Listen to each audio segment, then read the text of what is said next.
But when the 14th night was come, as we were driven up and down in Adria, about midnight the shipmen deemed that they drew near to some country, and sounded and found it 20 fathoms. And when they had gone a little further, they sounded again and found it 15 fathoms. Then, fearing lest we should have fallen upon rocks, they cast 4 anchors out of the stern and wished for the day. And as the shipmen were about to flee out of the ship, when they had let down the boat into the sea, under color as though they would have cast anchors out of the foreship, Paul said to the centurion and to the soldiers, "Except these abide in the ship, ye cannot be saved." Then the soldiers cut off the ropes of the boat and let her fall off. Paul said, "Except these abide in the ship, ye cannot be saved." We thank God tonight for the gospel ship Zion, and we know that that's the only thing that's going to take us through, is the gospel ship. A lot of people are trying other ways, but we have come to the conclusion that there is no other way. There's only one way, and that is the gospel ship. The way that God has laid down for us, and we believe that with all our hearts. The old-time religion, the thing that we've heard down through the years, the thing that has been preached for centuries,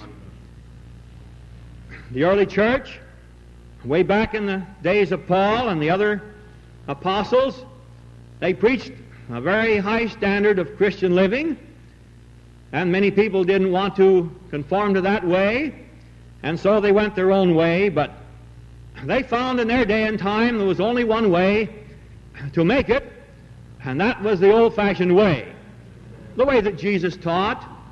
He made it very plain when he was on the earth what we must do, and Paul was convinced of this, that it was the only way to make it. He, writing to some of those people there, the Galatians, he said, "Though we are an angel from heaven, preach any other doctrine other than that ye have received, let him be accursed."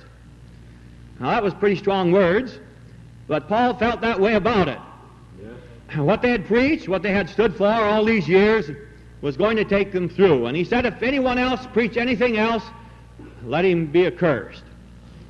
And John made it plain to them too in his writings. He said that when people come around and tell you you can sin and still get to heaven, as some no doubt in that day was saying, and there's a lot of people that claim that today, that you can't live above sin, he said, little children, let no man deceive you.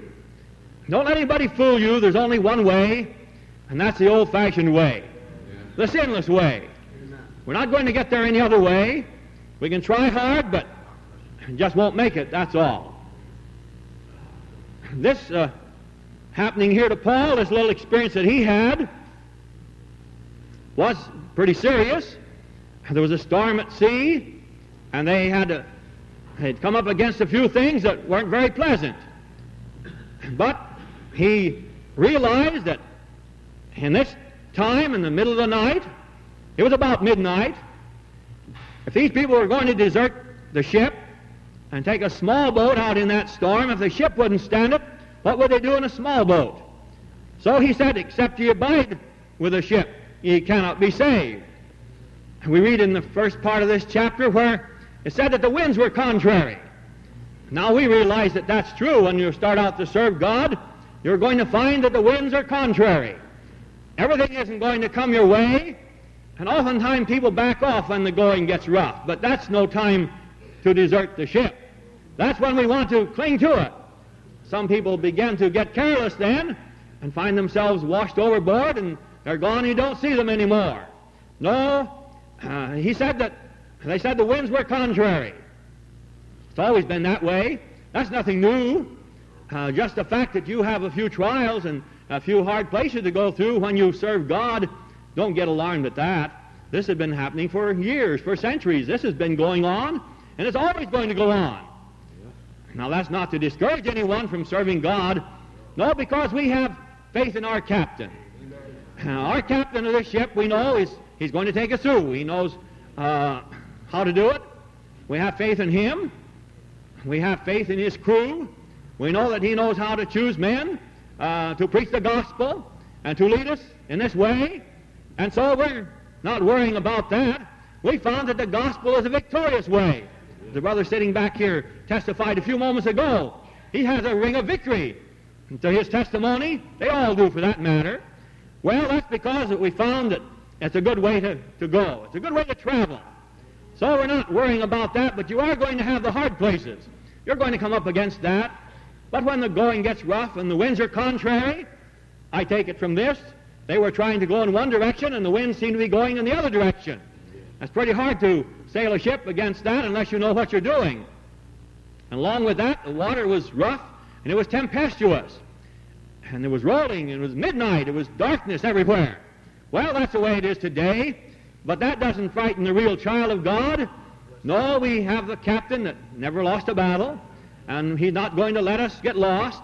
And even though it is the midnight hour and there's darkness everywhere, and we know that, that's true. You won't have to read your newspaper to see that the outlook isn't very bright. But is that any time to begin to look for some other way? No, I want to stay with the old proven way. It's going to take us through. He said, except you do, you cannot be saved. He that endureth to the end shall be saved. So if the winds are contrary and blowing the wrong direction, well, we know that God has a way through, and if we keep our helm in the Master's hand, it's going to be safe. He'll take us through. Some way, even if we don't understand how it's going to happen, God will take care of it.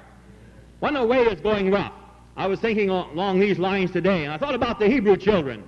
When they told them they were going to have to bow down to an image, something that God said they couldn't do. They'd been taught all their lives that they couldn't bow down to an image, not and serve God, not and be saved, not and make heaven. They couldn't serve God and bow down to these images. And the king called these three men up before him, and he began to rebuke them and tell them, now, if you don't bow down to this image, you know what's going to happen to you. You go in the fiery furnace. Well, they said, we're not even careful to answer you along this line. We're not going to worry about that. But they said, no matter what comes or goes, we're not going to bow down to the image. No. They weren't just about to desert the ship because the winds were contrary. No, they were going to do what God said to do. Whatever the outcome was, they'd leave that in God's hands. If it was a fiery furnace, that's all right. Sudden death was sudden glory. They had nothing to lose. After all, they were just captives over here in a foreign land anyway. And so if the fiery furnace was to take them, and they said, we're sure that God is going to deliver us, but if he don't, it doesn't make any difference. Now, that's something to think about. If it doesn't, it's not going to make any difference. When the winds are contrary, I know I've heard people say, well, I know I've got an affliction, but I'm going to trust God, and he'll heal me. But if he doesn't, it isn't going to make any difference. No difference. I'm not going to desert the ship now. As my dad was on his deathbed, we had to call a doctor in. My dad gave the doctor his testimony. For better than 40 years he'd served God and trusted the Lord, and he didn't want any medicine. He said, we've had you come in here, and if anything happens, you can write out that little slip of paper. The doctor, out in the other room, we said, well, what would you suggest we do? He said, just give them the best nursing that you can. That's all I would suggest. Never even suggested a pill or oxygen or anything else. God had his trust in the Lord. My dad had his trust in the Lord. God didn't heal him, but God took him home. In less than 24 hours, he was gone to be with the Lord. But he left a ringing testimony that doctor will never forget. He didn't desert the ship in the last hours. I'm glad that he didn't. We didn't try to get him to. Why? Because he had his faith and his trust in God. He was past 80 years old, and he'd lived out of 70. If God wanted to take him, well, he's in a better place today, I'm sure of that. These Hebrew children said, we're not even careful to answer you about this. And if he doesn't deliver us, that's all right, too. And they told Daniel, you can't pray anymore. You can't pray now for 30 days. What would happen to a Christian if he couldn't pray for 30 days? How long would you be a Christian? You wouldn't last 30 days, I don't think. But Daniel went up to his room 3 times a day, and he prayed not to be stubborn. He'd been doing this all the time, every day. It was just, he was accustomed to that. And they said, you can't do it. Well, that's all right, I'll do it anyway. I'm going to pray to my God. And he prayed. The winds were contrary, but he didn't desert the ship in that hour. And God didn't let him down. God brought him through. Oh, there's so many examples in the Bible of men that took their stand for God, even though the winds were contrary. And you find that today. You're going to find it anywhere. You'll have people come along and tell you that you can't live above sin and everybody sins. Or somebody will tell you, well, once you're saved, you're always saved, and it doesn't matter what you do, you're going to heaven anyway. Well, my Bible doesn't read that way. No, there's too much in the Bible that contradicts that theory, and so we're going to stick with the old ship. That's the only way we're going to be saved. It's the old-fashioned way. We love the truth. We want it. I remember in a town where I was pastoring a church some years ago, some of the people in that town said, you know, if we had the enthusiasm that the apostolic faith has, we'd have our church full. Well, they called it enthusiasm. I told the one that told me that, I said, yes, and if we let down the standard like they do, we'd have our church full too. But we're not about to do that. They couldn't get the enthusiasm. That's what they called it. And they recognized the Spirit of God and didn't even know what to call it, I guess. But anyway, I said, we're not going to let down the standard to fill up the church. That won't do any good. And perhaps if the standard was lowered a little, we might have a few more people in here tonight. There might be a few more. But what would we gain by it? We wouldn't gain a thing. We'd feel like we were deserting the ship. There is no other way. Unless you come God's way, you can't be saved. You just can't do it. That's a fact. You can try if you want to, but you're not going to do it. You can chase all around and try everything else you want to. I've seen some people do that. They don't get anywhere. No, just because the winds are a little contrary, don't get discouraged. Paul said you better stay with the ship. And so, he said that this little boat that they were about to let down in the water, they just cut the ropes and let it fall off. It's a good thing to do. A lot of people get the idea that they can paddle their own canoe, and they're going to start out and do something on their own, and they take off on a sidetrack somewhere, on some little ship of their own, and they never make it, and they just disappear, and you never hear about them anymore. They're out and they're gone. And how many of them ever find their way back? I wonder what these people would have done if they'd have gotten out in that small boat, and they found out that it was so rough that that was going to capsize. How many would have ever gotten back to the ship? He was serious. Yeah. Paul said, don't try that. Don't you try that. You try it, that little boat, you won't make it. You better stay with the ship. And how many people we've seen desert God and go their own way and try something else. Some idea of their own, some theory that they've worked out, but it just doesn't work. They don't make it. Someone said something to me about some people that tried to do that, and, well, I said, if it's of the Lord, it'll prosper, and if it isn't, it will come to naught. But I knew very well from their attitude that they were unsanctified, and unsanctified people can't work together, and so it was just a sure fact that sooner or later they would fold up. And how many times we've seen that? Someone get off on a sidetrack somewhere, and they try to better themselves some way, thinking deserting the ship they're bettering themselves. These people thought they could. Said they felt like they were drawing near to some country. Well, thank God we're drawing near to some country. Yeah. We feel it's pretty close. Yeah. And it's a country and a city not made with hands, and we're getting a little closer to that. But that's no time to desert the ship either.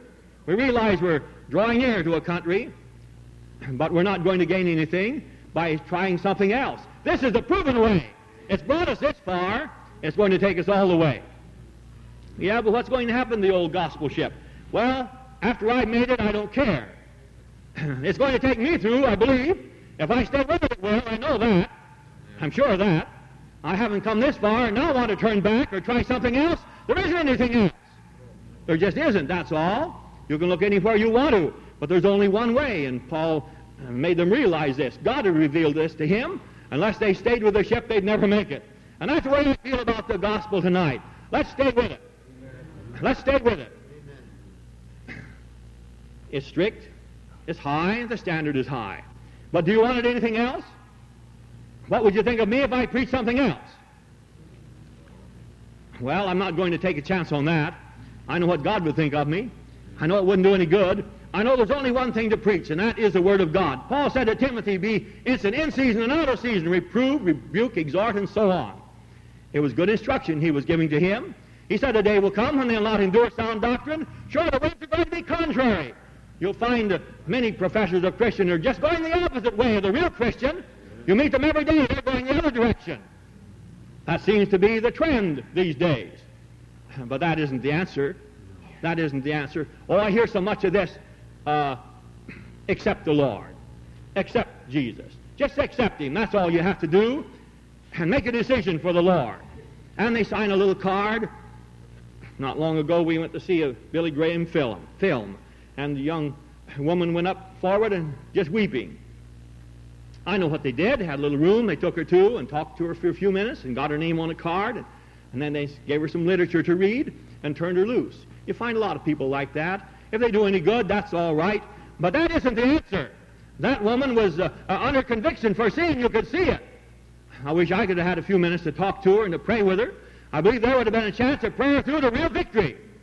That's what we need these days, not just making a decision for Christ.